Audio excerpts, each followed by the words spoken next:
સમાચાર મળી રહ્યા છે। ઉથલપાથલ જોવા મળી રહી છે શેર માર્કેટમાં।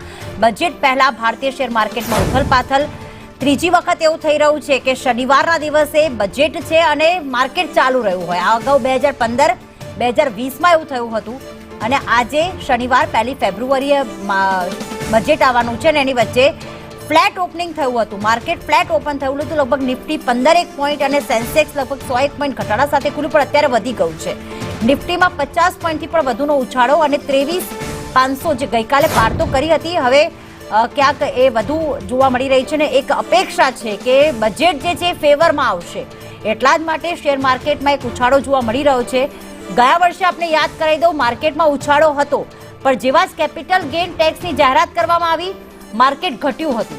હવે આજે આશા સેવામાં આવી રહી છે બીકોઝ ઓફ ઇન્કમ ટેક્સ સ્લેબમાં વધારો ઘટાડો કરવામાં આવી શકે છે, એટલે કે ઇન્કમ ટેક્સ સ્લેબમાં કંઈક રાહત આપવામાં આવી શકે છે, તેની અપેક્ષાથી માર્કેટમાં અત્યારે તો ઉછાળો જોવા મળી રહ્યો છે।